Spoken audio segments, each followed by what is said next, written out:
तो मेरी शक्ति भी क्षीण हो जाएगी। अरे सारे घर का कार्य मैं अकेली कर लेती हूँ, फिर कैसे होगा, सब पड़ा रहेगा। पड़ोसिन ने कहा, धुंधली तुझे क्या करना है, जो ननंद होती है ना इसीलिए होती हैं। 4 महीना पहले उनसे बुलवा कर खूब कामकाज करवाओ और बधाई के नाम पर जो भी बने दे करके विदा करो। बुला लेना 4 महीना पहले, खूब काम करवाना। धुंधली कहने, नहीं नहीं बहन, ननंदाक संग हरिस्तदा, तुझे पता नहीं मेरी ननद 1 नंबर की चोटी है। 4 महीना में मेरा घर ही बर्बाद कर देगी, सब खाली कर देगी। इससे तो अच्छा है किसी नौकर को रख लेंगे। कहा बहन, जैसा तुझे अच्छा लगे वैसा कर, लेकिन फल तो खा ले, संत के दिया प्रसाद है। फिर कहने लगी, अच्छा तू कहती है तो खा लेती हूँ, लेकिन मैंने सुना है कि गर्भवती स्त्री ज्यादा तेज दौड़ नहीं सकती है। पड़ोसन कहती है, अरे तुझे कहाँ दौड़ना है, किस प्रतियोगिता में भाग लेना है, फल खा आराम से, आराम कर घर में, क्यों ऐसी बातें बनाती है। कहा वो तो ठीक है, लेकिन कहीं अचानक इस नगर में आग लग गई तो सारी पलायन कर जाएंगे, भाग जाएंगे, और हम तो तदा में मरणम भवेत, मैं तो मर जाऊंगी, भाग ही नहीं पाऊंगी। पड़ोसन कहती, क्यों उठपटांग सोचती है, भगवान के नाम ले और फल खा ले, ऐसा कुछ होने वाला नहीं। धुंधली का, अच्छा देवी बहन जी तुम ज्यादा जिद करती हो फल खाने की तो मैं खा लेती हूँ, लेकिन मैंने एक बात सुनी है। तो कहा सुनी है तेने? तो मैंने सुना है सुखदेव स्वामी अपनी माँ के गर्भ में 12 वर्ष तक रहे। कहा माँ बहन, सुना तो मैंने भी ऐसा ही है पंडितों के मुख से। अच्छा सही बात है? कहा बिल्कुल पक्की बात है। यदि मेरा पुत्र, मेरी संतान 2-4 वर्ष भी मेरे गर्भ में रह गया तो मेरा पेट फाड़ा जाएगा। तम कुक्षी कथमुत्सृजे सुकवन निवसेत गर्भम। यदि सुखदेव भगवान की तरह 2-4 वर्ष के लिए कम तम कुक्षी कथमुत्सृजेत, मेरा पेट फाड़ा जाएगा तो मुझे तो बड़ा पीड़ा होगी, इसलिए फल मैं नहीं खाती हूँ। मेरी दृष्टि से तो बंध्या विधवा नारी सबसे सुखी है, क्योंकि पहले तो महाराज बालक का जन्म होना माने माँ का दूसरा जन्म होना, बड़ा असहनीय कष्ट होता है, शास्त्रों में लिखा है। कपिल भगवान बताते हैं कपिल उपाख्यान में, माँ का भी दूसरा ही जन्म होता है, और सकुशल जन्म भी हो जाए तो लालने पालने दुखम। धुंधली कह रही, लालन पालन में बड़ा दुख है महाराज, इसलिए मेरी दृष्टि से तो बंध्या व विधवा नारी, या तो बंध्या या विधवा नारी बड़ी सुखी है, जिसके कोई संतान नहीं। पड़ोसन ने कहा, जैसा तुझे अच्छा लगे वैसा कर, मैं तो चली। पड़ोसन चली गई। कुछ दिनों बाद उसने फल नहीं खाया, उसकी छोटी बहन आई। छोटी बहन ने आकर कहा, अरे बहन धुंधली, आजकल तू बड़ी दुबली पतली हो गई, क्या चिंता है, मुझे बताओ। छोटी बहन को सारा हाल सुनाया। छोटी बहन तो चाहती यही थी कि इसके कुछ ना हो तो इसका माल सारा मेरा। आज का रही बहन क्यों चिंता करती है, मेरे 8-8 संतान है पहले से ही, 9वीं संतान होने वाली है, मैं ला करके रातों रात तुझे दे दूंगी और तू अपने पति को दिखा देना। और यदि फल की इच्छा जहाँ तक चिंता है तो ये तेरी जो गाय बंधी है कितने वर्षों से, ये भी तो बंध्या है ना, इसने बछिया या बछड़े को जन्म नहीं दिया, इसको क्यों नहीं खिला देती, इससे परीक्षा हो जाएगी। आज दोनों बहनों ने मंत्रणा बनाई और फल गाय को खिला दिया। बेचारे सीधे साधे भोले भाले पंडित जी को ये बार बार दिलासा दिलाती रही, आश्वासन देती रही कि बहुत आराम है, बहुत फायदा है। सुखदेव स्वामी कहते, राजन आज के कियत कालेन तौ जातौ तरणौ तनया बभू। कुछ समय बाद जब धुंधली की छोटी बहन को एक पुत्र हुआ तो रात में ला करके धुंधली को प्रदान कर दिया। धुंधली ने वह पुत्र अपने पतिदेव को दिखा दिया। पतिदेव उछलने लगे, नाचने लगे। उसके 3 महीने बाद उस गाय ने भी एक मानव पुत्र को जन्म दिया। कनक कांति जिस बालक की है कि कियत कालेन तौ जातौ तरणौ तनया बुभौ गोकर्ण पंडितो ज्ञानी धुंधकारी महाखल। दिव्य आवा प्रवाह है, सारा शरीर तो मानवों जैसा है, लेकिन सिर्फ कान गौ के समान।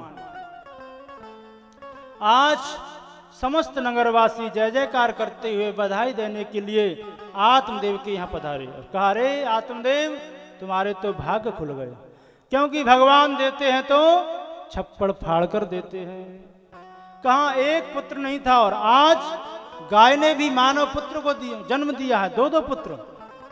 ये परंपरा कहाँ से प्रारंभ हुई छप्पड़ फाड़ के देने की? राजस्थान में एक परम भक्त हुए भगवान के, पीपाजी महाराज। पीपाजी महाराज अपनी पत्नी सीता सहचरी के साथ में संतों की बड़ी सेवा करते थे। इतनी सेवा कि सब कुछ संतों की सेवा में लुटा दिया। अगले दिन के लिए कुछ भी नहीं था। विचार करने लगे, क्या करें, संतों की सेवा करनी है, संत आएंगे समय पर, उन्हें प्रसादी पवानी है, उन्हें वस्त्र दान करना है, क्या करें। बड़ी चिंता हुई पीपाजी महाराज को। आज एक वृक्ष के पास बैठे बैठे जमीन को क्रोधने लगे और उस जमीन को क्रोधते हुए एक सुंदर असरपियों से भरा हुआ कलश दिखाई दिया। विचार किया, ओहो प्रभु की कृपा है, चलो ले चलते हैं, संतों की सेवा की जाएगी। लेकिन पुनः विचार आया, नहीं नहीं, न जाने किसका धन होगा, कैसा धन होगा, हमें नहीं चाहिए। संतों को जल पिला देंगे, उसी से सेवा हो जाएगी। लौट आए, उस पर मिट्टी डाल दी। आज पीपाजी आकर के अपनी उस झोपड़ी में लेटे हुए थे, भजन कर रहे थे प्रभु का, लेकिन नींद कहां से आई कि संतों की सेवा करनी है। कुछ डकैतों ने, चोरों ने विचार किया, ओहो चलो देखा जाए पीपाजी महाराज के पास कितना धन है। जब देखो तब चकाचक भंडारे चलते रहते हैं, आज इनके यहाँ डाका डाला जाए। और चोर आकर के कुटिया में चोरी करने लगे, परंतु क्या, खाली बर्तन इधर से उधर, खटर पटर, जब देखो तब इधर से उधर। महाराज पीपाजी समझ गए कुछ चोर हैं। अब इस हिसाब से इन्होंने अपनी पत्नी से कहा, अरे देवी, आज अमुक वृक्ष के नीचे इतना धन है, कोई किसी को मिल जाए तो इसका सारा ये दारिद्र्य समाप्त हो जाएगा हमेशा के लिए। वो तो सुना रहे थे जानबूझ करके, लेकिन चोरों ने विचार किया, ओहो इन्होंने हमें देखा नहीं है, चलो। सभी चोर गए और जाकर के उस वृक्ष के नीचे से जब खुदाई की तो बड़े बड़े घट कल से उसमें से निकले, पर उसमें स्वर्ण मुद्रिकाओं की जगह पर महाराज बीछी, कांतर इत्यादि दिखाई दी। चोरों को बड़ा क्रोध आया, ओहो इस बाबा जी ने जानबूझ करके मुझे यहाँ भेजा है, मुझे इसने पहचान लिया था, समझ लिया था। कभी कभी माया भी चलायवान हो जाती। माया का नाम है चंचला, चपला। ये अनाधिकारी थे, इसके अधिकारी नहीं थे, इसलिए आज वह माया सांप, बीछी, कातर के रूप में परिणत हो गई। परंतु इनको क्रोध आया, ओहो इन्होंने जानबूझ करके भेजा है ताकि ये जाएंगे, इनको ये काट लेंगे और मर जाएंगे, क्यों ना इन सांप बीछियों से उसी को डसाते हैं। आज लेकर के आए हैं और छप्पर के ऊपर चढ़ गए महाराज। जब पीपाजी सीता सहचरी लेटे हुए थे उस कुटिया में, ऊपर से छप्पर का जो घास फूस था उसको हटाया और जैसे ही उन कलशों को नीचे को उड़ेला महाराज कि पुनः वह असरपियां, स्वर्ण मुद्रिकाएं बन गई। तब पीपाजी ने कहा सीता सहचरी, अरे देवी, जब भगवान देते हैं तो छप्पर फाड़ कर देते हैं, अब कोई चिंता करने की आवश्यकता नहीं, चकाचक भंडारा होगा संतों की, जब प्रभु दे ही रहे हैं। बोल संत भगवान की कि भाग्योदयेन धुना जाता आत्मदेवेन पश्यता। अरे आत्मदेव, तुम्हारे तो भाग्य खुल गए, भगवान देते हैं तो छप्पड़ फाड़ कर देते हैं। कहा एक पुत्र नहीं, आज दो दो पुत्र प्राप्त हुए हैं। गाय ने भी मानव पुत्र को जन्म दिया है। सूत जी कहते हैं, ऋषियों, दोनों ही पुत्रों ने ख्याति प्राप्त की, एक कुख्यात हुआ तो दूसरा विख्यात हुआ। गोकर्णो पंडितो ज्ञानी, गोकर्ण जी महाराज परम पंडित। पंडित किसे कहते हैं? किसे कहते हैं? पंडित की परिभाषा क्या है? सत असत विवेचनी बुद्धि स पंडा अस्य संजातः तस्मात् पंडितः। जिसे ठीक से यह ज्ञान हो जाए कि सत्य क्या है, असत्य क्या है। अर्जुन को भी तो डांटा भगवान ने गीता में, महाभारत में। गीता में भगवान कहते हैं, अरे तू जैसा सोचता है ऐसा कहीं पंडित लोग सोचते हैं? असोच्यानन्न सोचस्तुम प्रज्ञाभासस्य पंडित। दशरथ जी को, जनक जी को कई बार पंडित संबोधन किया है, जिससे ठीक से जिसकी बुद्धि विवेचन कर सके कि क्या असत्य है क्या सत्य है। परम विद्वान हुए गोकर्ण जी महाराज, और धुंधकारी महाराज बड़ा ही नास्तिक हुआ, व्यस्याचारी, लूटपाट करने वाला, शराब पीने वाला। रात में महाराज काली पट्टी बांध करके निकल पड़ता है, डकैती डालता है, शराब पीता है, कुत्तों को साथ रखता है, अंधे लोगों को रास्ता बताने की बहाने ले जाता है और कुएं में डाल देता है, सरोवर में धक्का मार देता है। ऐसा बड़ा नास्तिक, दुराचारी। सारा धन इसने आज समाप्त कर दिया। एकांत में पाकर अपने पिता को पकड़ा और कहा, पिताजी बताओ धन कहाँ रखा है, तिजोरी की चाबी दो। आत्मदेव कहने लगे, बेटा तूने छोड़ा ही क्या है, सब कुछ तो तूने बर्बाद कर दिया, अब मैं कहां से लाऊं तेरे लिए धन। आज डांटने लगा,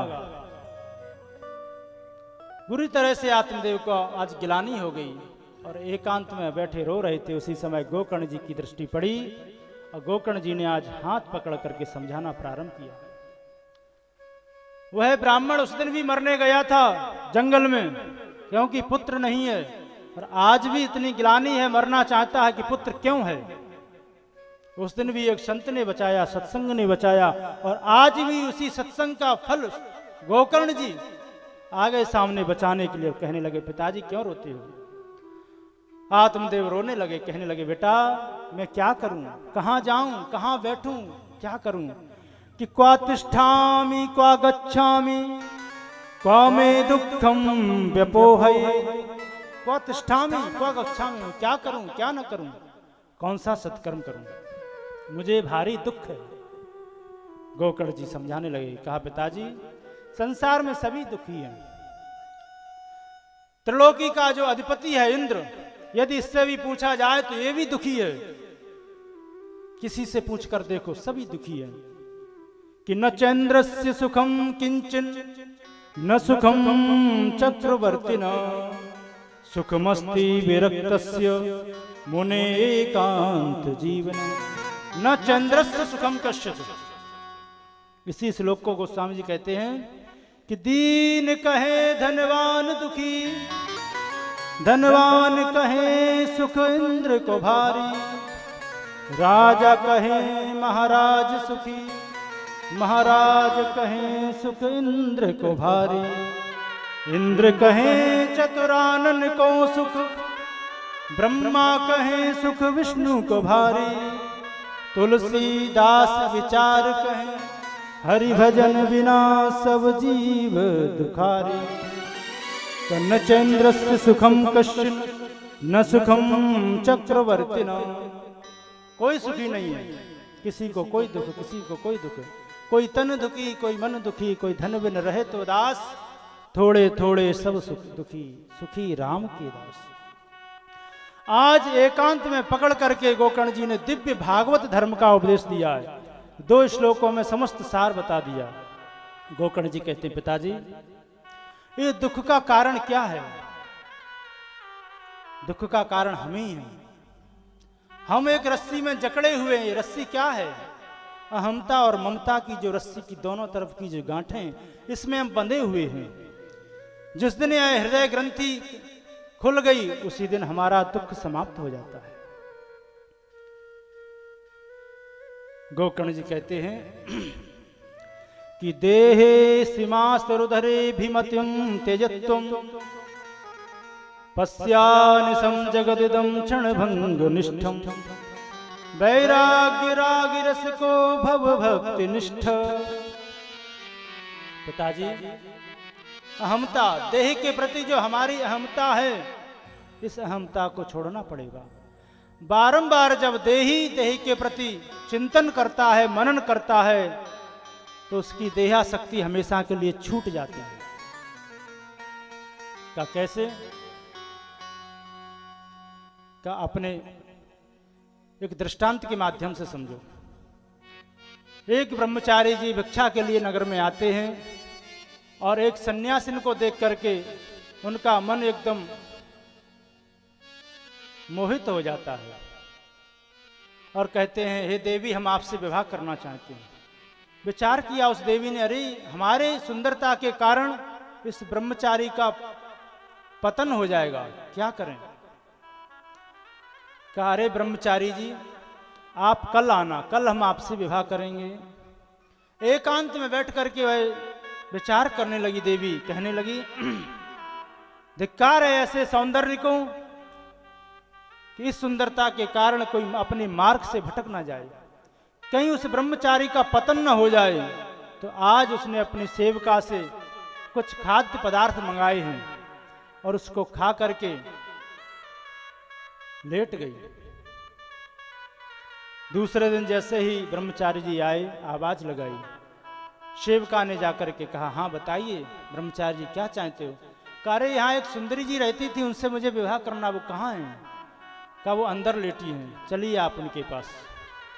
ब्रह्मचारी जी को लेकर के जैसे आज वो सेविका आई है तो सुंदरी को देखा है तो ब्रह्मचारी जी कहने लगे, अरे ये क्या हो गया आपको, कल तो इतनी सुंदर दिखती थी, आज ये सब कैसे हो गया।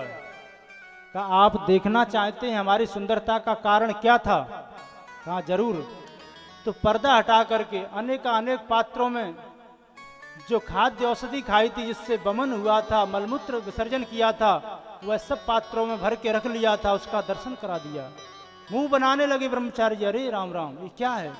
कहा, ये मैं हमारे अंदर भरा पड़ा था, इसको मैंने बाहर निकाल के रख दिया है। क्या अब भी विवाह करना चाहोगे आप इसके साथ। इसी से मेरा सौंदर्य था और यही सुंदरता का कारण था। वैराग्य हो गया। क्या है ये शरीर कि अस्ति स्तंभम स्नायुबद्धम मांस शोणित लेपितम। महाराज, हड्डियों का गट्ठर है, नसों से बांध रखा है, टेंटिंग पेंटिंग कर दी, ईंट गारा पत्थर सब भरा पड़ा है, ऊपर से सुंदर सा बढ़िया पेंट कर दिया, बस बनकर तैयार हो गया। इतने आसक्त हो रहे हैं, कुछ नहीं है। दुर्गंधम पात्रम, दुर्गंध का पात्र है। अंत में इसका भी समाप्ति होना है। इसको बारंबार जब देह के प्रति देही विचार करता है तो उसकी देहाशक्ति छूट जाती है। जब देही हमारा नहीं तो देह के नाते कैसे। अहमता माने देह के प्रति, ममता जहां भी देह के नाते हैं, ये हमारा पुत्र, हमारी पुत्री, ये पत्नी, ये अमुक रिश्तेदार। जब व्यक्ति यह विचार करे जब देह हमारा नहीं तो देह के रिश्तेदार नातेदार कैसे हो सकते। पांथमा संग, ये पांच भौतिक शरीर जो मिला है ये भी छूट जाता है। अरे रेलगाड़ी की तरह, रेलगाड़ी में हम बैठे तो अमुक स्टेशन पर कोई व्यक्ति उतर जाता है तो दूसरा बैठ जाता है। ऐसे ही रेलगाड़ी हमारे जीवन की आगे बढ़ती जाती है। कई रिश्तेदार जुड़ते जाते हैं, कई उतरते जाते हैं, नए नए लोग जुड़ते हैं, पुराने छूट जाते हैं। बारंबार यही विचार जब व्यक्ति करेगा तो उसकी ममता भी धीरे धीरे करके भिन्न हो जाएगी। संत ऐसा ही तो करते हैं। दूसरे श्लोक में कहते हैं कि दो प्रकार का धर्म होता है, एक लौकिक धर्म और एक पारलौकिक धर्म।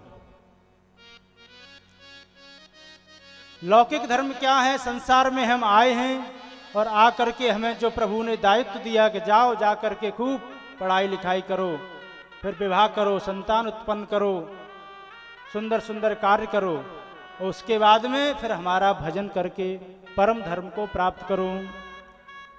गोकर्ण जी कहते हैं कि धर्मम भजस्व सततम त्यज लोक धर्मान सेवस्व साधु पुरुषान जहि काम तृष्णा अन्यस्य दोष गुण चिंतन मास मुक्त्वा सेवा कथा रस महो नितराम पिबत्वम। धर्मम भजस्व सततम, परम धर्म। महाराज कैसे, कोई व्यक्ति जो साधारण सा एक अधिकारी है और हमारी सरकार ने, मंत्री प्रधानमंत्री ने उसे बड़ा अधिकारी बना करके विदेश भेज दिया और कहा तुझे अमुक कार्य करके आना है। गया, उसने अब सुंदर वहां अपने लिए रहने को महल बनाया, बच्चों को पढ़ाया, खूब धन कमाया, खूब नाम की चर्चा की, चारों तरफ उसकी कीर्ति। लेकिन लौट करके आया तो पूछ दिया, भैया कैसा रहा तुम्हारा विदेश का सफर? तो हाथ जोड़ के कहता, सरकार आपकी कृपा से खूब नाम कमाया, धन कमाया, बच्चों को भी पढ़ाया। कब वो तो ठीक है, जिस काम के लिए भेजा था वो हुआ कि नहीं?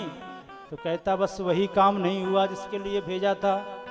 तो मानो भगवान ने हमें क्यों भेजा? सतत धर्म जो परम धर्म है, प्रभु की प्राप्ति, वह हम भूल जाते हैं, संसार में आकर के भटक जाते हैं। धर्मम भयस्व सततम त्यज लोक धर्मान, लौकिक धर्म का परित्याग करके जीव को प्रभु की ओर अग्रसर होना चाहिए। बिना प्रभु की ओर जब तक व्यक्ति नहीं जाएगा उसका कल्याण संभव नहीं है। इतना दिव्य और भव्य उपदेश गोकर्ण जी महाराज ने आज दिया कि इनकी सारी जो आसक्तियां थीं समाप्त हो गईं और एकांत में बैठ करके दसमस्य पाठात प्रभु की कृपा से इनको आज दिव्य पावन लोक की प्राप्ति हुई। बोल भक्त वत्सल भगवान की जय। आज जब गोकर्ण जी चले गए तीर्थ यात्रा के लिए, एकांत में धुंधली को अपनी को पकड़ लिया धुंधकारी ने और कहा, माँ बता, पिताजी ने अवश्य बताया होगा कि धन कहाँ गाड़ के रखा है। कहा, बेटा तूने क्या छोड़ा, सब बर्बाद कर दिया। आज बुरी तरह से अपनी माँ धुंधली को डांटने लगा और जलती हुई लकड़ी से डराने लगा। कहा, यदि नहीं बताया तो लत्तया चेत, मैं इस लकड़ी से तुझे भी जला दूंगा। इतनी हताश निराश हो गई कि रात्रि में घर छोड़ करके भागी और अंधे कुएं में गिर करके अपने आप को समाप्त कर लिया। घर में कोई नहीं। गोकर्ण जी महाराज तीर्थ यात्रा के लिए, पिता स्वर्ग सिधार गए, माँ का भी निधन हो गया। अब तो इसने 5-5 वैश्याओं को ला करके रख लिया। बड़ी डकैती डालता है, ला करके धन वैश्याओं में बांट देता है। एक दिन इसने राजा महाराजा के यहाँ डकैती डाली और बहुत सारा धन लेकर के आया, वैश्याओं में बांट दिया। मदिरा का सेवन करा के वैश्याओं ने इसको लटा दिया। जब यह सोने लगा तो विचार करने लगी गणिकाएं, कहने लगी, ओहो न जाने कितना धन लाया, हमारे लिए पर्याप्त है, हमारा जीवन इससे व्यतीत हो जाएगा। लेकिन ऐसे ये लाता रहा तो एक ना एक दिन ये पकड़ा जाएगा, और जब यह पकड़ा गया तो इसकी पिटाई होगी, तो ये हमारा भी नाम लेगा, तो इसके साथ में अपनी भी पिटाई होगी, ताकि अब इसको अब ठिकाने लगा देना चाहिए। आज सोते हुए धुंधकारी को रस्सियों में बांधा और एक दौड़ी दौड़ी गई। तप्तांगार समूहा स तन्मुखे ही विचक्षपु, जलते हुए अंगारे लेकर के आई और इसके मुंह में ठूस ठूस करके भर दिए आग के अंगारे। इसका ततो में निधनम गता, इसकी गोविंदाय नमो नमः हो गई। धन लेकर के वह गणिकाएं भाग गईं, उसको वही मिट्टी में गड्ढा खोद करके गाड़ दिया। कुछ समय बाद जब गोकर्ण जी को पता चला तो इन्होंने पिंडदान किया और लौट करके घर आए। विचार किया घर का हालचाल देखना चाहिए। आज गोकर्ण जी महाराज जैसे ही रात्रि में भजन करने के लिए बैठे, सन्मुख आ जाता है। कभी एक हाथी बन जा सामने दिखाई देता है, कभी वही हाथी एक भैंसे के रूप में प्रकट हो जाता है। शक्रन इंद्र शक्र हस्ती, कभी वह इंद्र बन जाता है, राजा बन जाता है। बार बार डराने लगा तो गोकर्ण जी ने पूछ दिया, अरे भाई कौन है, अपना परिचय दो। कुछ नहीं बोल पाता। संज्ञा मात्रम चकारह। इस प्रसंग को जरा ध्यान से सुनना। बार बार उच्च स्वर से रोता है, प्रेत बना हुआ है धुंधकारी। गोकर्ण जी परिचय पूछते हैं लेकिन कुछ नहीं बता पाता। संज्ञा मात्रम, संज्ञा हाथ हिलाता है। तब गोकर्ण जी विचार करने लगे, अरे ये बोलने में समर्थ है। कुछ अपना तपस्या का फल उन्होंने हाथ में जल लेकर के संकल्प पढ़ करके जैसे उसके छाया के ऊपर डाला, तुरंत बोलने लगा कि हम भ्राता त्वदीयोस्मि धुंधकारी नामिता स्वकीयेनैव दोषेण ब्रह्मत्वं नाशितं मया। अहम भ्राता त्वदीयोस्मि, भैया मैं तुम्हारा भाई हूं। मैंने कर्म इतने निंदनीय किए हैं कि मेरा ब्रह्मत्व तो नष्ट हो गया और आज महान प्रेत योनि में पड़ा हूं। अहो बंदो कृपा सिंधु, इस प्रेत योनि से मेरा उद्धार कीजिए। क्योंकि जिन्होंने जीवन पर्यंत कभी कोई सत्कर्म नहीं किया, पाप कर्म किए, उन्हें प्रेत योनि मिलती है। आपने देखा होगा यहाँ धाम पर कई ऐसे लोग आते हैं, बार बार रोते हैं, विलाप करते हैं, कुछ बोलते नहीं हैं। हम लोग नीचे बैठकर विचार करते हैं, बोलता क्यों नहीं, इतनी देर से बैठा क्यों? उसका यही कारण है कि उसने कभी पुण्य नहीं किए, प्रेत योनि में चला गया। अब कहाँ से बोलने की सामर्थ्य नहीं।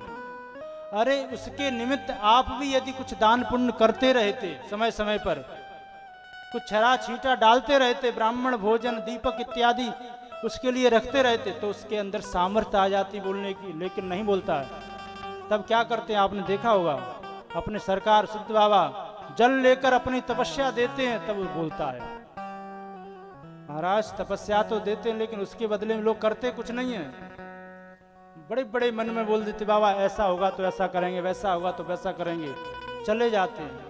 बाबा बेचारे अपनी तपस्या का, भक्ति का खजाना लुटा रहे हैं, कोई कुछ नहीं करता। लेकिन बाद में वो भी परेशान होते हैं, क्योंकि ये चीजें तब फलीभूत होती हैं महाराज, एक हाथ से दो और एक हाथ से लो। धर्म कर्म करोगे तब आपको वह चीज फलीभूत होगी। बाबा तो अपनी तपस्या दे करके उस समस्या का निदान कर देते हैं, पर आप कुछ नहीं करते हैं। अरे कुछ नहीं तो बाबा एक दीपक बताते हैं। दीपक क्यों बताते हैं? यहां भी यही प्रसंग है।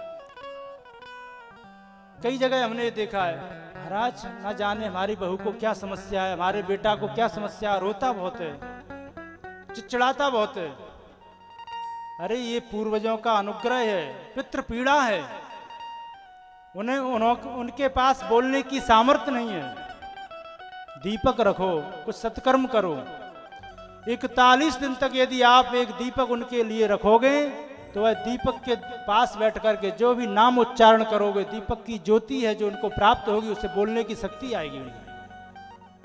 हमारे सिद्ध बाबा हमेशा बताते हैं, दीपक कोई जादू टोना नहीं, ताकि आपका जो पितृ दोष है, जो अधोगति में पितृ पड़े हैं, जिन्हें बोलने की सामर्थ्य नहीं है, स्वप्न में दर्शन देने की सामर्थ्य नहीं है, वो आकर के बोलें, संकेत करें। और जब संकेत करेंगे, बोलेंगे, तो आपका कल्याण होगा, आप उस कार्य को करेंगे। आज गोकर्ण जी ने स्वयं अपनी तपस्या दी, तब ये बोलने में सामर्थ्य हुआ और कहा, भैया हमने इतने निंदनीय कर्म किए हैं कि हम प्रेत योनि में पड़े हैं, बड़ा कष्ट है। वाताहारेण जीवामी,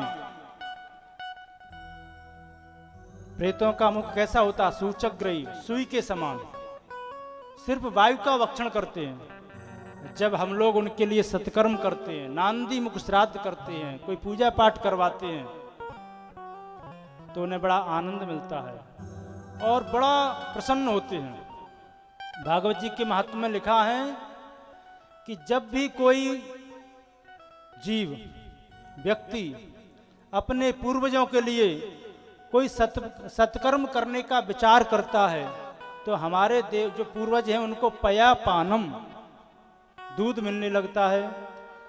और जब विचार मात्र किया, दूध पीने को मिलने लगता है। जो कुछ भी नहीं मिलता, सिर्फ प्रताड़ित किया जाता है, दूध मिलने लगता है पीने को।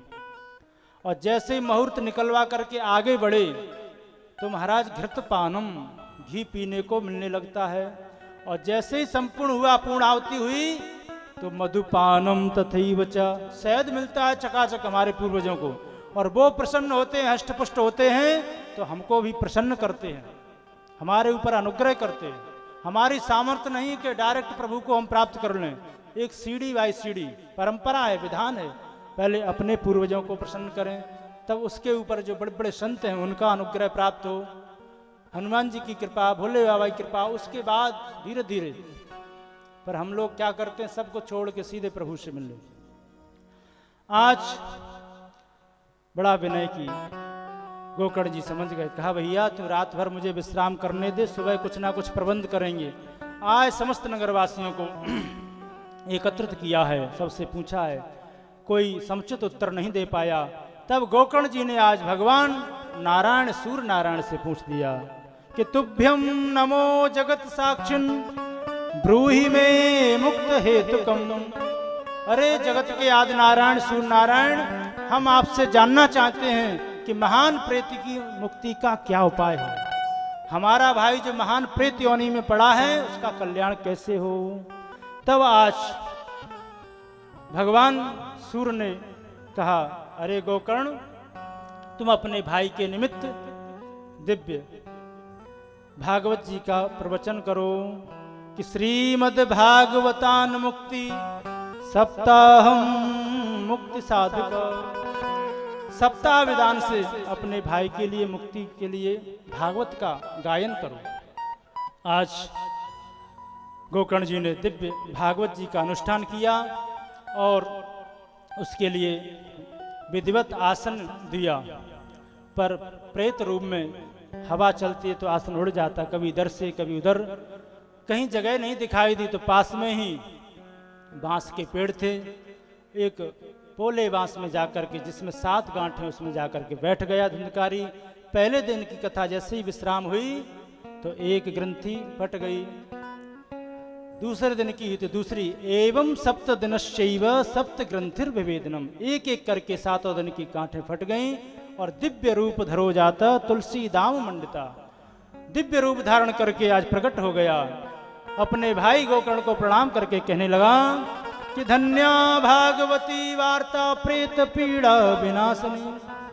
बोल भागवत भगवान की जय। धन्य है भागवत की महिमा जिसने मुझ जैसे पतित पावन प्रेत को भी पावन मुक्त कर दिया, मोक्ष दिला दिया।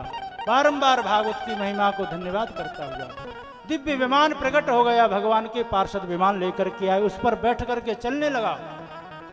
गोकर्ण जी ने रोक दिया, अरे भाई भगवत पार्षदों, यहाँ तो बहुत सुंदर सुंदर निर्मल मति के संत, बड़े बड़े सुंदर माताएं, भक्त, निष्कपट मन वाले श्रोता बैठे हुए हैं, उन सबके लिए विमान लेकर क्यों नहीं आए? एक ही विमान लेकर क्यों आए?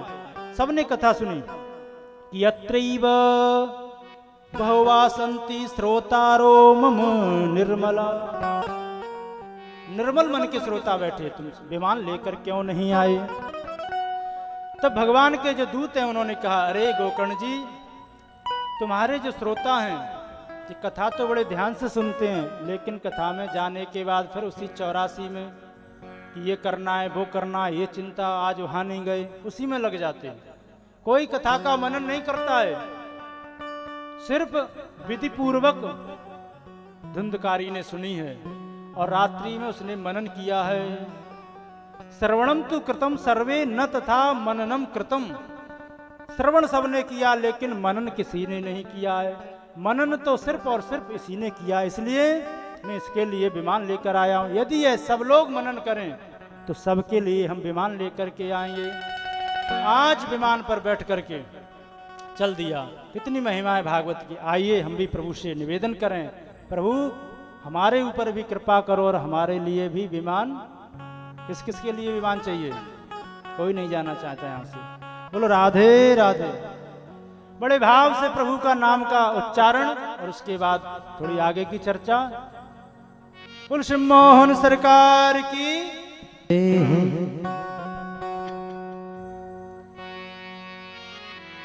कि मेरा आपकी कृपा से सब काम हो रहा है, कि मेरा आपकी कृपा से सब काम हो रहा है।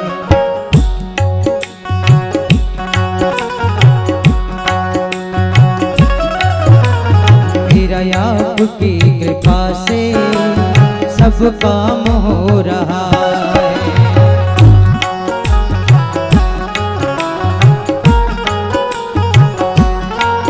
हो करते हो तुम कन्हैया, करते हो तुम कन्हैया, मेरा नाम हो रहा है। मेरा आपकी कृपा से सब काम हो रहा है।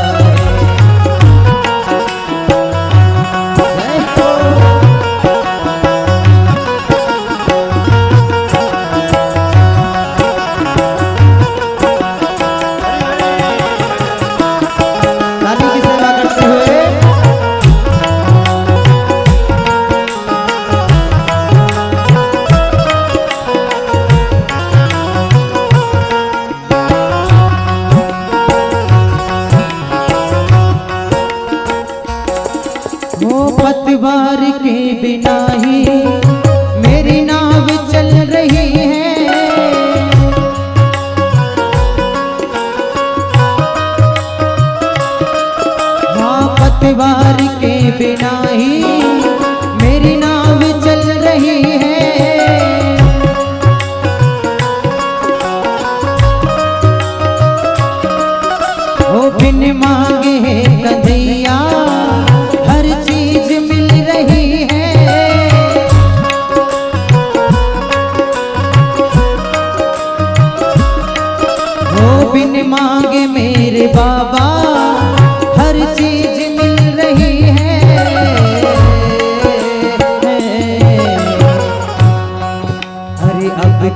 बताऊं मोहन मोहन, अब क्या बताऊं मोहन, हाँ अब क्या बताऊं मोहन, आराम हो रहा है। अब क्या बताऊं मोहन, आराम हो रहा है। करते हो मेरे बाबा, करते हो मेरे बाबा, मेरा नाम हो रहा है। मेरा आपकी कृपा से सब काम हो रहा है। मेरा आपकी कृपा से सब काम हो रहा है।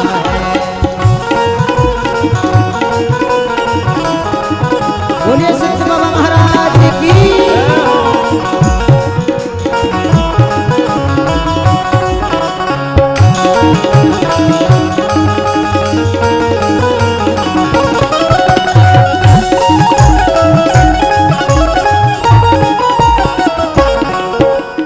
मेरी जिंदगी में तुम हो, किस बात की कमी है।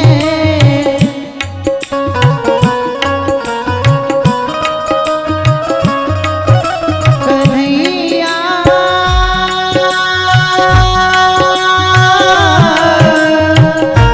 मेरे प्यारे,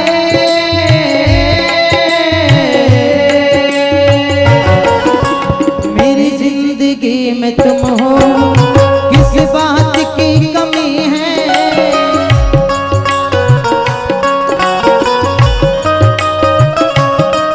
हो बिन मांगे कन्हैया हर चीज मिल रही है।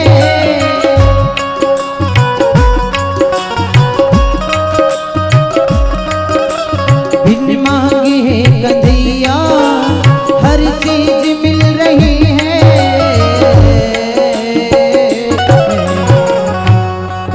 अरे थामा है तेरा दामन दामन,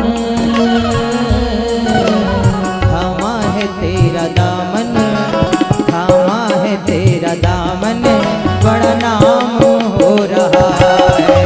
थामा है तेरा दामन, नाम हो रहा है।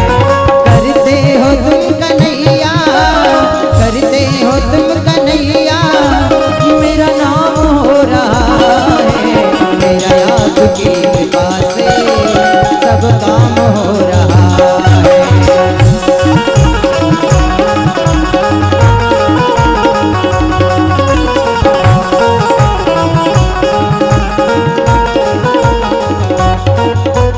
और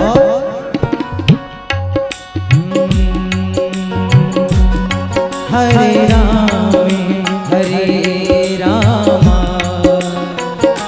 हो रामा राम हरे हरे,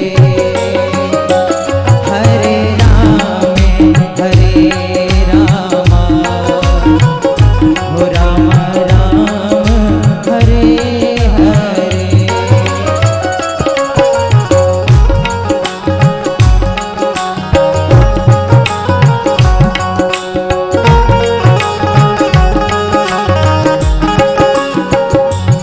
हरे राम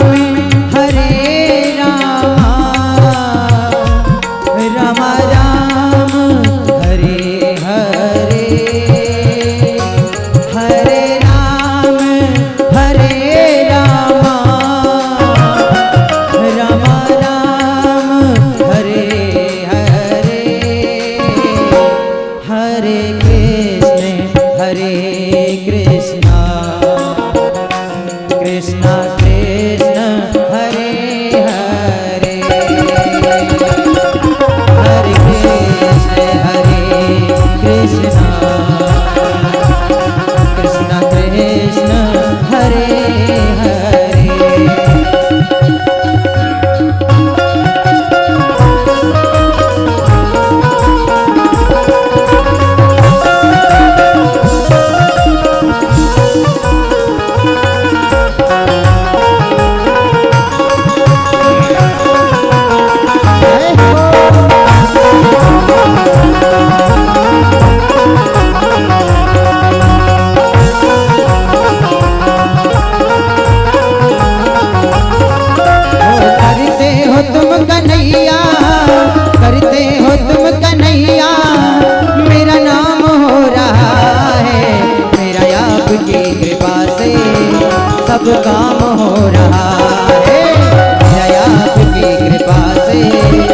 सब काम हो रहा है।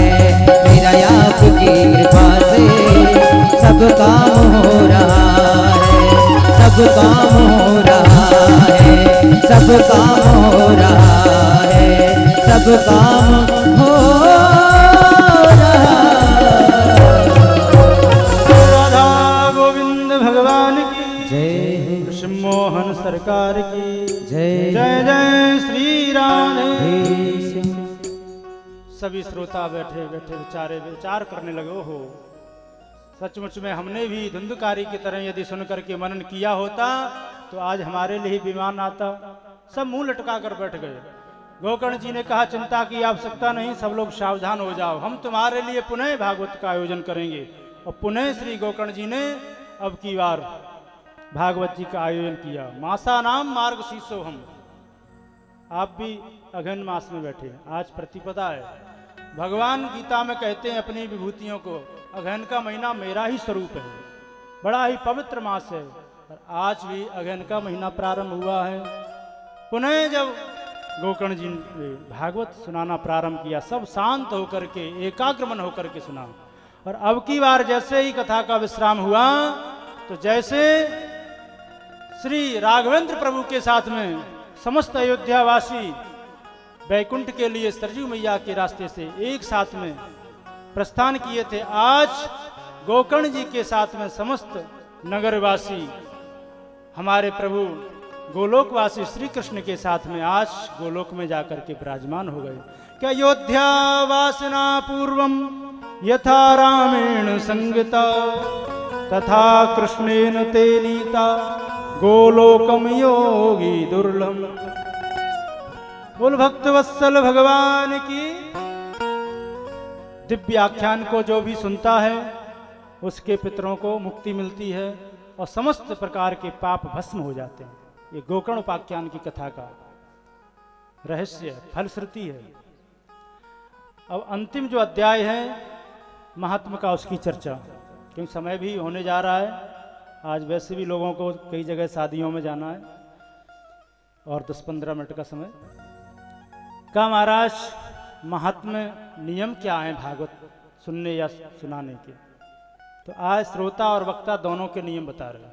पहला, कृष्णार्थी थी धनार्थी थी। यदि श्रोता धनार्थी है तो वक्ता भी धनार्थी होना चाहिए, तभी आनंद आता, नहीं तो रसच्युति हो जाती है। अब महाराज सामने बैठे हैं कि भागवत करवाने से धन की प्राप्ति हो, और पंडित जी वैराग्य की बातें बताएं तो आनंद आने वाला नहीं है। पंडित जी वैराग्य की पड़ी है, घर छोड़ो, भजन करो, और हम तो इसलिए करवा रहे हैं हमारी फैक्ट्री चले, धंधा चले। आज सब कुछ वैसे भी ठप है, चौपट है, पर आनंद नहीं आएगा।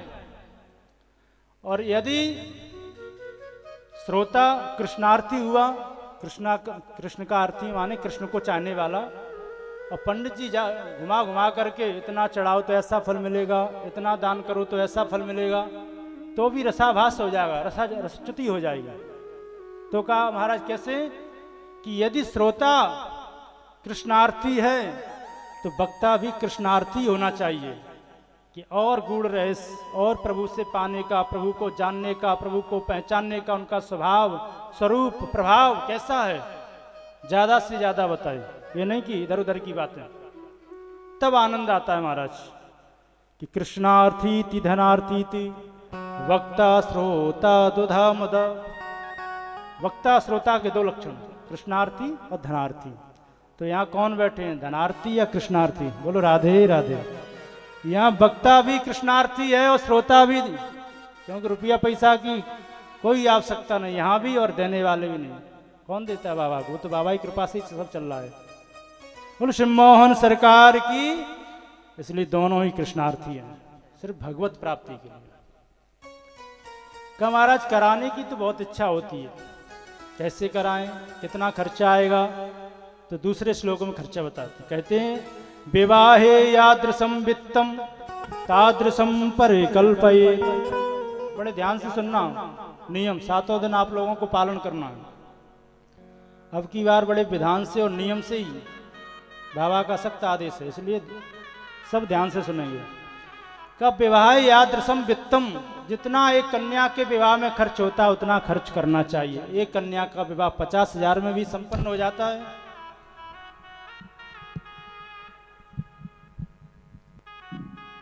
तो एक कन्या का 50 लाख में भी संपन्न होता है, जितना कन्या का विवाह में सामर्थ्य के अनुसार।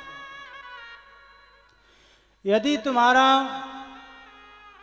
संकल्प सकाम है, कोई पाने की इच्छा है, तो सुंदर मुहूर्त निकलवाओ, और निष्काम है, भगवत प्रीत्यर्थ है, सिर्फ प्रभु की प्राप्ति चाहिए, भगवान का अनुग्रह चाहिए, तो कोई मुहूर्त की आवश्यकता नहीं। ये भागवत जी कहती हैं, जब मन आए जहां मन आए बैठ करके श्रवण करो, सदा सेव्या सदा सेव्या, सदा हमेशा। जैसे एक रोगी को डॉक्टर बताता है कि नियम पूर्वक दवा लेना, ऐसे ही जो भगवत रसिक हैं श्रोताओं, उनको नियम पूर्वक सुनना चाहिए, जहां भी मिले जैसा भी मिले, चकाचक पियो। रसो वैसा, श्रुतियों ने भगवान को रस स्वरूप बताया है। कब तक पिए महाराज? मुँह रहो, जब तक स्वयं उस आलय में न मिल जाओ, रस स्वरूप न बन जाओ, मोक्ष पर्यंत पीते रहो, पीते रहो। कहा महाराज वो तो ठीक, पर सुने किससे? तो कहते हैं, विरक्तो वैष्णवो विप्रो वेद शास्त्र विशुद्धिकृत दृष्टांत कुशलो धीरो वक्ता कार्यते निष्प्रह। विरक्तो, विरक्त का अर्थ ये नहीं कि बाबा बैरागी हो वक्ता, नहीं। व्यास का अर्थ ही होता वे आस, उसे कोई आस ना हो। नहीं महाराज 5 लाख मिलेंगे, बाबा पे बहुत बड़ी कथा है, वहां तो जरूर पंडित जी को 10 लाख मिले ही होंगे। नहीं, वे आस, जिसे कोई आस ना हो, उसे कहते हैं विरक्त। विप्रह, ब्राह्मण होना चाहिए, क्योंकि जन्मना ब्राह्मणो गुरु, और अन्य जाति को अधिकार नहीं है। प्रवचन कर सकता है पर व्यास गद्दी पर बैठने का अधिकार नहीं है। वैष्णव होना चाहिए, भगवान विष्णु, भगवान राम, भगवान कृष्ण को जानने वाला, उनको मानने वाला। ये नहीं कि हम किसी धर्म को नहीं मानते, अपना अलग से ही धर्म चलाते हैं, आजकल बहुत चला रहे हैं ऐसा। भगवान नारायण को जानने वाला वैष्णव होना चाहिए। दृष्टांत कुशलो धीरो वेद शास्त्र विशुद्धिकृत। यदि कोई गूढ़ प्रसंग है तो उसको दृष्टांत के माध्यम से सरल करके श्रोताओं को समझाने की चेष्टा करें। ऐसा वेद शास्त्र विशुद्धिकृत, वेद शास्त्र तो वैसे ही विशुद्ध है, उसमें क्या विशुद्ध करना है, उसमें शुद्धि की क्या आवश्यकता है। का महाराज ऐसा भी नहीं हो बिल्कुल रट्टू तोता का। एक पुस्तक में छप गया, पिंडों पर मूत्रम दद्यात सूत्रम दद्यात। किसी व्यक्ति ने अपने पितरों के लिए नांदी मुख श्राद्ध कराया, पिंडदान किया, और पंडा जी ठहरे बेचारे किताब उठाकर कराने लगे, तो उसमें छप गया था सूत्र की जगह मूत्र। अब मूत्र कहाँ से लाए जजमान? तो नहीं, पढ़ करके दुर्गा सप्तशती का पाठ करते करते देखा कि ऊपर ऊपर का कट गया है, तो ऊट पटांग बोलने लगे। पत्न्याम रक्षतु बोल दिया, पत्न्याम भक्षतु भैरवी। ऐसा यदि कहीं ऊट पटांग लिखा है, गलती से छप गया है, तो उसको वेद शास्त्र विशुद्धिकृत समझ के बुद्धि से मनन करके और उसे समझाने की चेष्टा करें कि हमारा ये तो सब ठीक है, और सुनाओ आगे। का 5 ब्राह्मणों का वर्ण करना चाहिए कि वर्णम पंच विप्राणाम कथा विघ्न निवर्तये। 5 ब्राह्मण वर्ण हेतु बैठाना चाहिए, उनको वस्त्र माला आसन देना चाहिए, ताकि वो 12 अक्षर ओम नमो भगवते वासुदेवाय का जाप करें, कोई भी कथा में विघ्न ना आए। क्या महाराज ये नियम तो ठीक है, थोड़ा खाने पीने की बातें करो, भूख लगी सुबह से बैठे। तब नियम बताने लगे, कहने लगे हो सके तो घृत पानम, घी पी करके रहो। क्या महाराज आजकल घी बढ़िया मिलता नहीं, और मिल भी जाए तो इतनी सामर्थ्य नहीं कि घी पी करके रह लें, सब गड़बड़ हो जाएगा। बोलो राधे राधे। तो का और थोड़ी सी छूट कर देते हैं, पया पानम, दूध पी करके रहो। का महाराज दूध तो पी के रह जाएंगे, एकादशी जब व्रत रहते हैं तो राम राम कह के निकलती है, दूसरे दिन ही बोलते हैं जल्दी बनाओ ना नाश्ता पानी। क्या क्यों? पता नहीं कल एकादशी का व्रत रहे थे, और कोई संशोधन करो। का तो एक समय भोजन और एक समय व्रत रहो।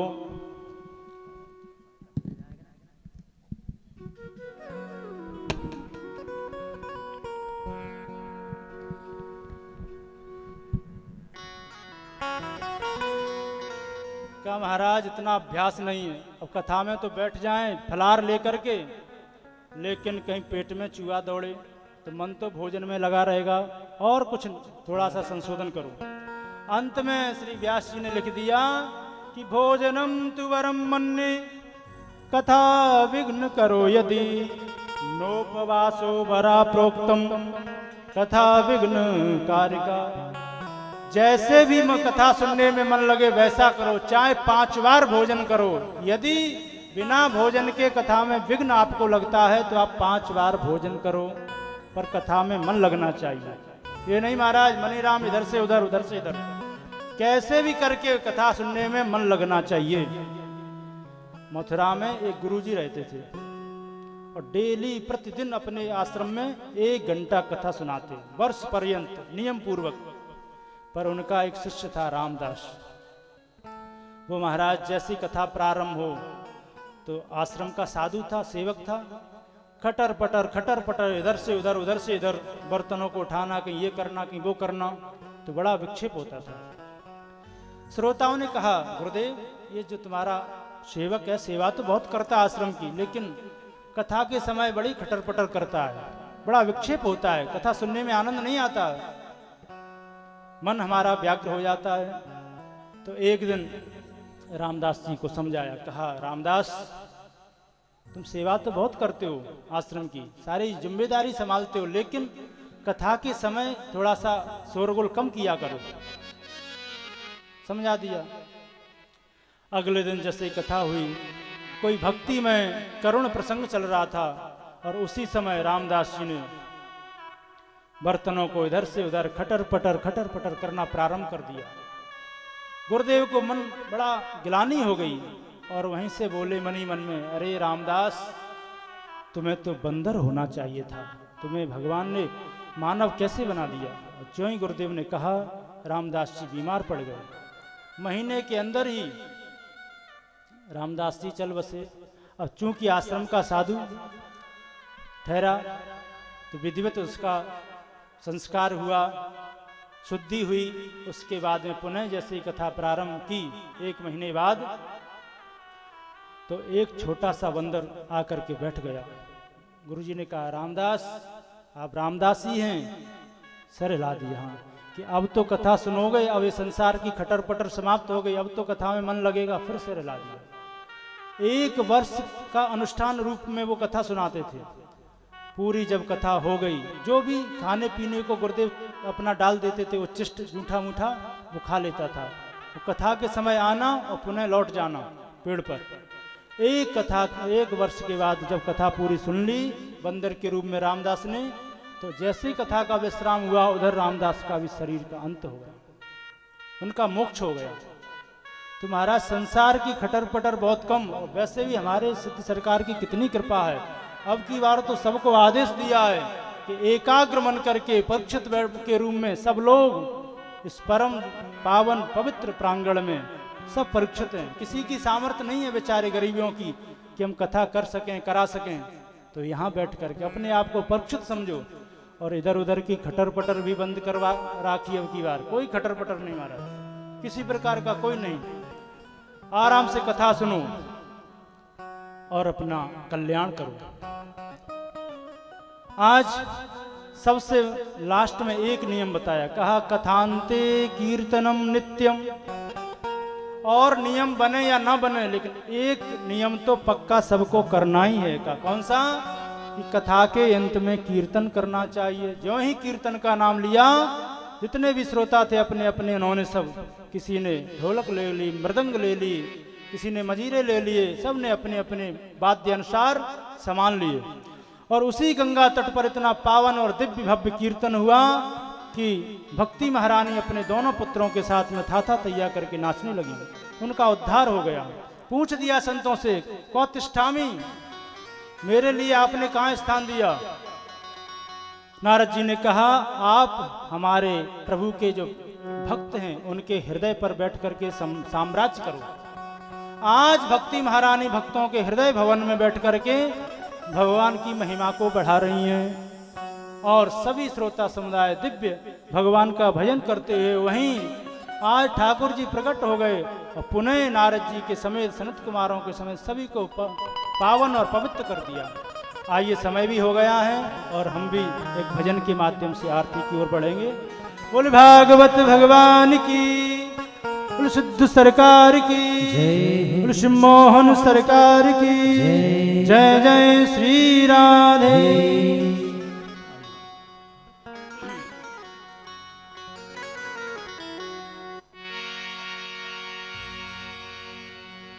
बोले बाकी बिहारी लाल की जय। कि नैना कजरा रे कि श्याम के नैना कजरा रे, ओ नैना कजरा रे कि श्याम के नैना कजरा रे, कि श्याम के नैना कजरा रे, सखरी पे जादू सोडारे। श्याम के नैना कजरा रे, सखरी पे जादू सोडारे।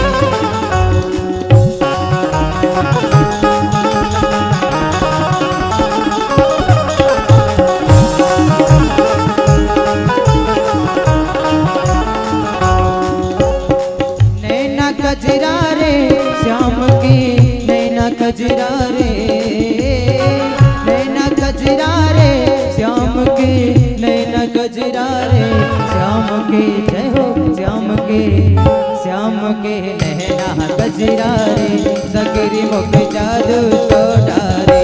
श्याम के नैना कजरा रे, सगरी मुख जादू सोडारे।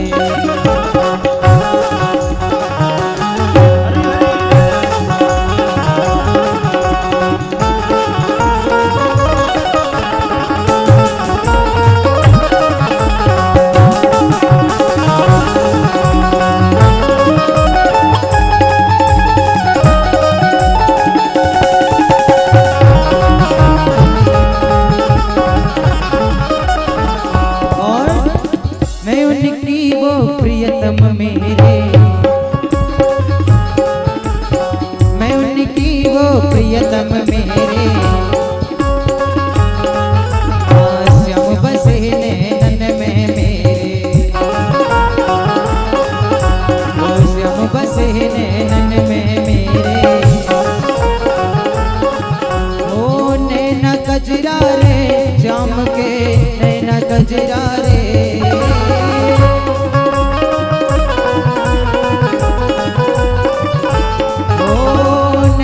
कजरा रे श्याम के नैना कजरा रे, श्याम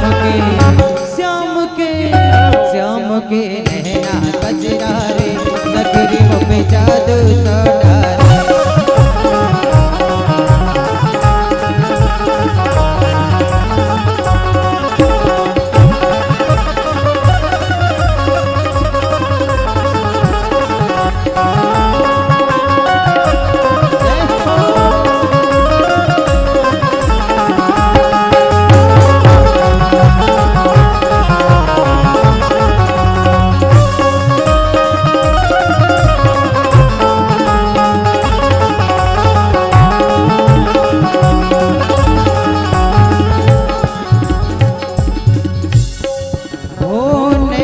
चोट लगी नैनन की, हो नैनन चोट लगी नैनन की, सद्बुद्ध भूल गई बहनन की, सद्बुद्ध भूल गई बहनन की। नैना कजरा रे श्याम के नैना कजरा रे, कजरा रे श्याम के नैना कजरा रे, श्याम के नैना कजरा रे, सगरी में जादू सोडारे। श्याम के नैना कजरा रे, सगरी में जादू सोडारे।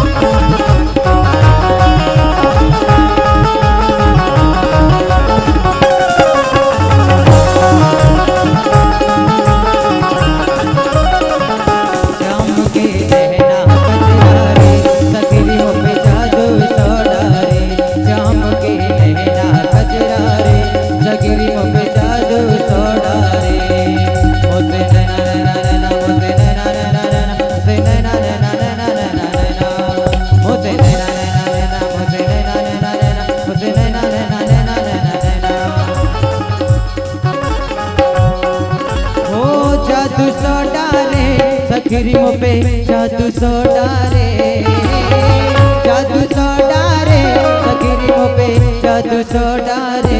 श्याम के श्याम के श्याम के नैना कजरा रे, सखी मुँह पे जादू सो डारे। श्याम के नैना कजरा रे, सखी मुँह पे जादू सो डारे। श्याम के नैना कजरा रे, सखी मुँह पे जादू सो डारे।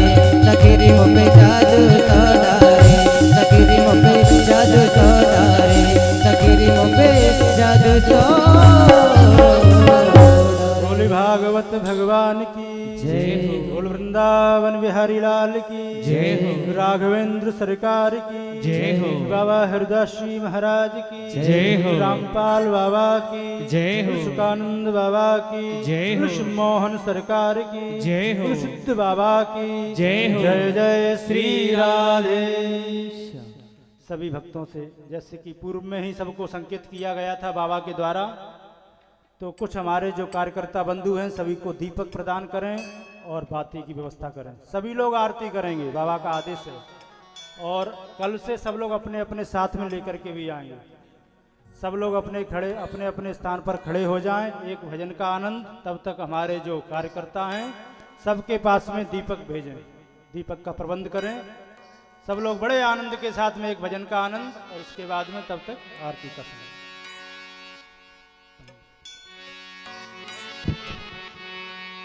बोले बाकी बिहारी लाल की जय। कि वृंदावन में हुक्म चले बरसाने वाली का, हो वृंदावन में हुक्म चले बरसाने वाली का। कि मेरा श्याम दीवाना है श्री राधा प्यारी का, मेरा श्याम दीवाना है श्री राधा प्यारी का।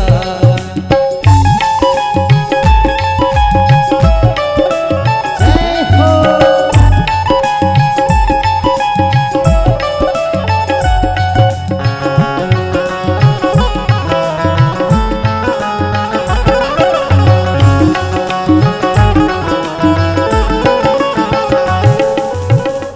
कभी डाले डाले पर, कभी पत्ते पत्ते पर,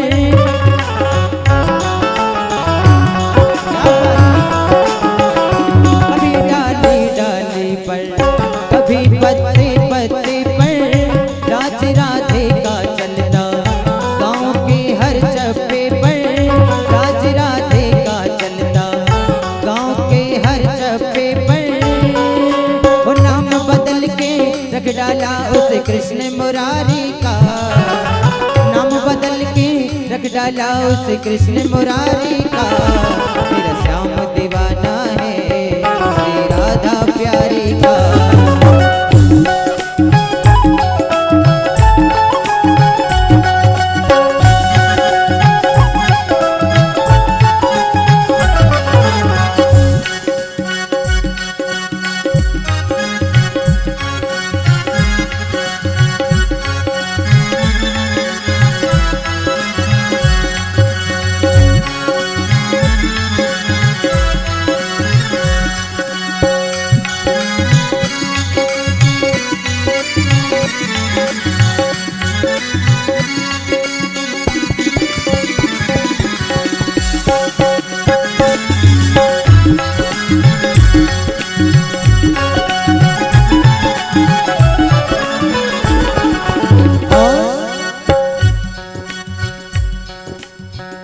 कभी पनघट पे देखा, कभी यमुना पे देखा,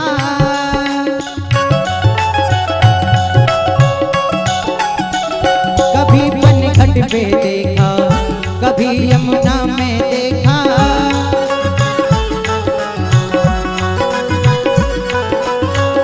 कभी यमुना पे देखा, कभी मथुरा में देखा।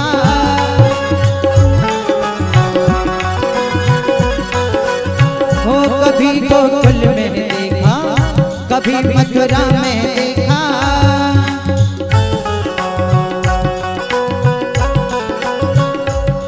वो नाम बदल कर रख डाला उस कृष्ण मुरारी का।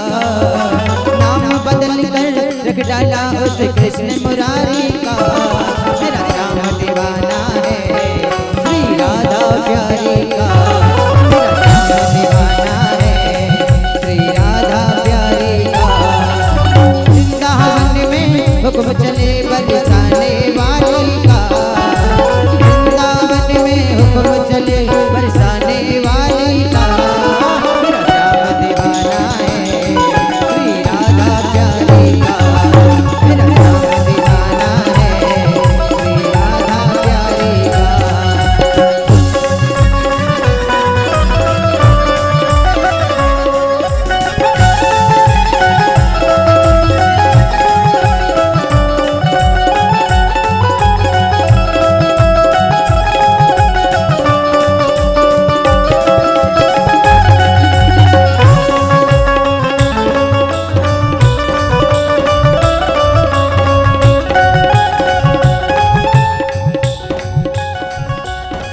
मेरा श्याम दीवाना है श्री राधा प्यारी का, मेरा श्याम दीवाना है श्री राधा प्यारी का।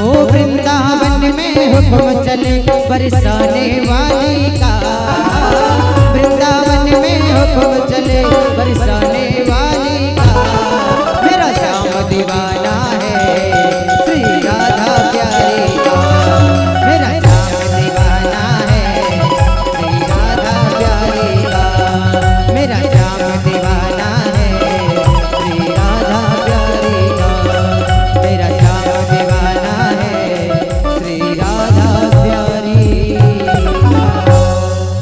बोलिए बाकी बिहारी लाल की।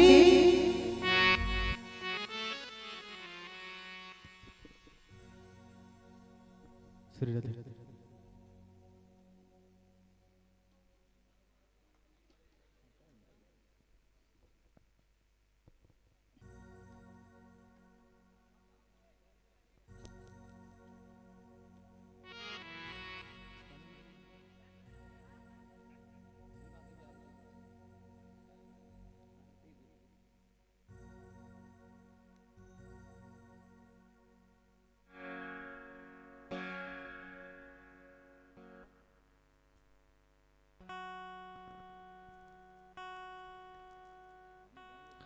ओम ज्वालामालिन्ये नमः अग्निसूर्ये नमः सर्वोपचारगन्धः समर्पयामि। हरिः ओम महाचन्द्रमा मनसो जातच्छोः सूर्यो अजायत्रः स्त्रोत्राद्वायुष्य प्राणिष्य मुखादग्निरजायतः। श्री बांके बिहारी तेरी आरती गाऊं, बांके बिहारी तेरी आरती गाऊं, आरती गाऊं प्यारे तुम्हें को मनाऊं, आरती गाऊं प्यारे तुम्हें को मनाऊं, हे गिरधर तेरी आरती गाऊं।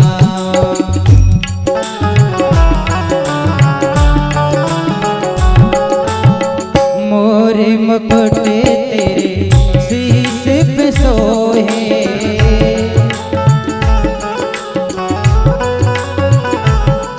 हो प्यारी बंसी काना मेरो मन मोहे,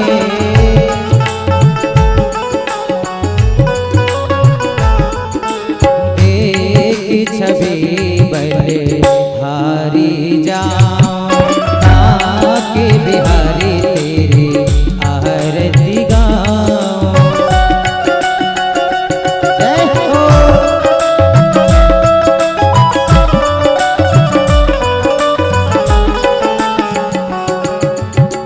चरणों से निकली है गंगा प्यारी,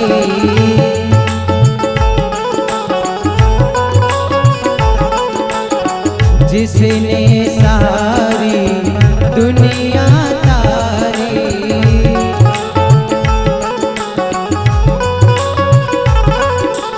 उन्हें चरणों के दर्शन पाऊं, हे गिरधर तेरी आरती गाऊं।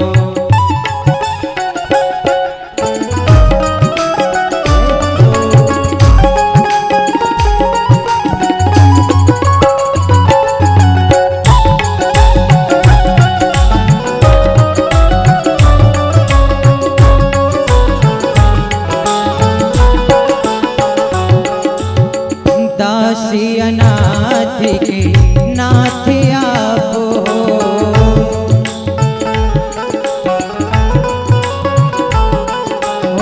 सुख दुख जीवन प्यारे साथ आप हो।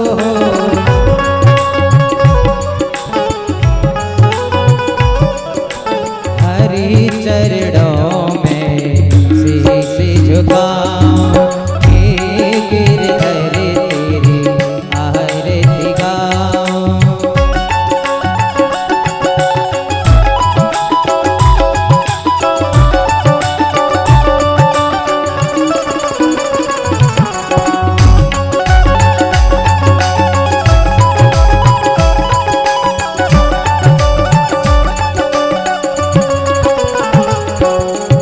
श्री हरिदास के प्यारे तुम हो,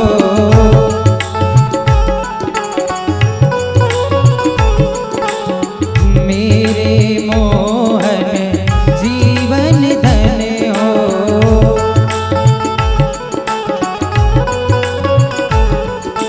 प्यारी छवि तेरी मन में बसाऊं,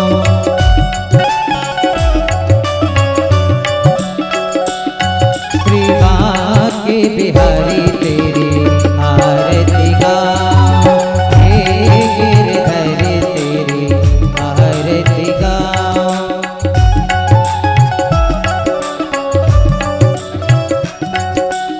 श्री यशोदा को परम दुलारो,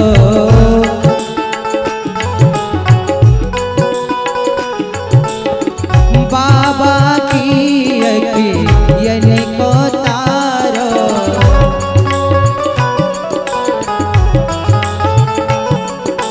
देख युगल छवि बल बल जाओ। श्री भाग्य बिहारी तेरी आरती गाऊं, आरती गाऊं प्यारे तुम्हें को मनाऊं, आरती गाऊं प्यारे तुम्हें को मनाऊं। हे गिरधर तेरी आरती गाऊं, श्री भाग्य बिहारी तेरी आरती गाऊं। कर्पूर गौरम करुणावतारम संसार सारम भुजगेन्द्रहारम, सदा वसंतम हृदयारविन्दे भवं भवानी सहितं नमामि। तुमेव माता च पिता तुमेव, तुमेव बन्धु च सखा तुमेव, तुमेव वेद्या द्रविड़ तुमेव, तुमेव सर्वं मम देव देव, तुमेव सर्वं मम देव देव, तुमेव सर्वं मम देव देव। जलेन शीतले ओम द्यौः शान्तिरन्तरिक्षगुं शान्तिः, पृथिवी शान्तिरापः शान्तिरोगदयः, शान्तिः वनस्पतयः शान्तिर्विश्वे देवाः, शान्ति ब्रह्म शान्तिः, सर्वगुं शान्तिः, शान्तिरेव शान्तिः, क्षमा शान्तिरेधिः। मन्त्रपुष्पाञ्जलि गृहीत्वा ॐ जद्नेन जद्रमाय जन्तादेवास्तानि धर्माणि प्रथमान्यासन्नः, तेहनाकं वहिमानः सचन्दयत्र पूर्वे शाद्याः सन्ति देवाः। हरिः ॐ एकदन्ताय विद्महे वक्रतुण्डाय धीमहि तन्नो दन्ती प्रचोदयात्। हरिः ॐ नारायणाय विद्महे वासुदेवाय धीमहि तन्नो विष्णु प्रचोदयात् हरिः ओम नंदनंदनाय विद्महे यशोधानंदनाय धीमहि तन्नो श्रीकृष्ण प्रचोदयात् हरिः ओम वृषभानुजायै च विद्महे कृष्णप्रियायै च धीमहि तन्नो श्रीराधा प्रचोदयात् नानासुगन्धपुष्पाणि यथा कालो भवानि च पुष्पाञ्जलि मया दत्त्वा गृह्णामि परमेश्वरः भूर्भुवः श्री प्राणप्रसोत्तमाय दिव्य महामंत्र पुष्पांजलि समर्पयामि। बोले भागवत भगवान की, व्यासी महाराज की, वृंदावन वाके बिहारी लाल की, राधा रानी सरकार की, शंकर भगवान की, दुर्गा मैया की, काली मैया की, सरस्वती मैया की, हनुमान जी महाराज की, सिद्ध सरकार की, भैरव बाबा की, धर्म की, अधर्म का, प्राणियों में विश्व का गौ माता की जय जय श्री राधेश नव पार्वती पतये हर हर महादेव।